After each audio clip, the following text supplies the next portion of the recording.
Imagine a scenario where all oxygen on Earth vanishes for exactly 5 seconds. When presented with this thought experiment, the immediate reaction is usually a deep breath.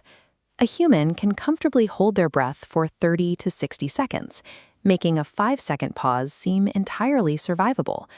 But treating this as a physiological test misses the mechanics of the scenario. We are not talking about holding our breath. We are talking about the absolute physical deletion of the oxygen atom and the diatomic oxygen molecule from the environment. Oxygen is a highly electronegative element that strongly attracts electrons. It forms exceptionally stable bonds with almost every other element on the periodic table, acting as the chemical glue that holds the physical world together. This data table illustrates oxygen's distribution on Earth. It makes up 46.6% of the crust and 88.8% of the oceans. Moving to the estimated mass column, deleting that oxygen removes over 1.3 septillion kilograms of matter. Deleting this much mass instantly violates the law of conservation of mass and the first law of thermodynamics. The premise is physically impossible, but applying real-world chemistry and physics to this impossible vacuum reveals exactly how our planet operates. A 5-second countdown without oxygen is a countdown to total structural collapse. At second 1, sunlight loses the nitrogen and oxygen molecules it relies on for Rayleigh scattering. The daytime sky immediately turns black. Simultaneously, the ozone layer, composed of 3 oxygen atoms, vanishes. Unmitigated solar radiation, specifically lethal UVC rays, strikes the surface, flash-burning any exposed organic tissue globally.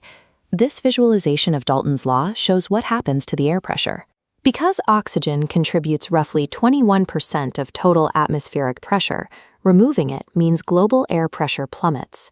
It mimics an instant vertical ascent to 2,500 meters. Before the ground even reacts, the loss of pressure causes the air trapped in the human inner ear and lungs to expand violently, inducing severe barotrauma and rupturing eardrums worldwide. By second 2, the effects reach the Earth's crust. The built environment, dams, skyscrapers, bridges, and highways, relies heavily on silicate minerals. This diagram shows the silicon-oxygen tetrahedron, the fundamental building block of these materials.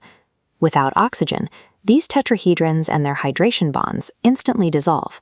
The chemical integrity holding the concrete and glass together fails. Structures revert to a fine powder of free silicon, calcium, and carbon. At the exact same time, exposed metals undergo a massive physical shift. On an oxygen-rich Earth, exposed metals are instantly covered by a microscopically thin layer of oxidation, which acts as a barrier. Physicist Richard Feynman detailed the mechanics of atomic forces and friction, explaining what happens without that barrier. Any touching pieces of uncoated metal in a vacuum will fuse together perfectly in a process called cold welding. Engines freeze solid.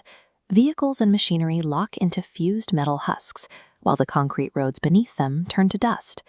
By second 4, the hydrosphere undergoes a rapid phase change. Water is 88.8% oxygen by mass, held together by hydrogen bonding. When the highly electronegative oxygen atom is removed, the only thing remaining is unbound hydrogen gas, the lightest element in the universe.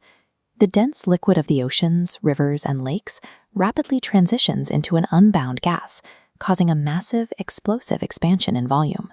Because the average human body is approximately 65% oxygen by mass, primarily in the form of water, this violent phase change occurs inside living tissue.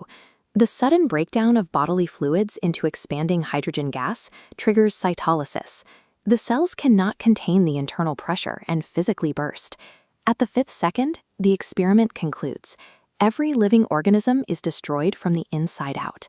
When the 5 seconds end and the oxygen presumably returns, the destruction halts. The planet is left as a highly irradiated, dusty landscape of fused metal and evaporated oceans. While this specific scenario is a mathematical simulation, an Earth lacking oxygen is a documented historical reality. Geologists study chemical signatures in ancient rocks to understand the Great Oxidation Event, which occurred roughly 2.4 billion years ago. Before cyanobacteria began producing free oxygen through photosynthesis, Earth's atmosphere was entirely anoxic. An oxygen-free Earth favored anaerobic metabolisms and kept iron dissolved in the oceans rather than precipitating out as rust. Without the continuous intervention of biological life, a barren, anoxic landscape is our planet's default geological state. Because free oxygen is so highly reactive, it depletes rapidly by bonding with rocks and gases. It only accumulates in an atmosphere if it is continuously replenished by biological life. This makes oxygen a powerful biosignature. Observatories like the James Webb Space Telescope use spectroscopy to scan the atmospheres of distant exoplanets, searching for high concentrations of reactive oxygen as evidence of extraterrestrial life. It also drives space exploration. Instruments like MOXIE on the Perseverance rover are currently testing methods to generate oxygen from the thin, carbon dioxide-heavy Martian atmosphere, working backwards from our thought experiment to build a breathable environment. The 2.4 billion-year cycle of oxygen production by the biosphere is the active mechanism that builds the structure of our concrete, shields us from radiation, and binds the water in our oceans. It is the single physical barrier standing between a thriving ecosystem and a lifeless rock.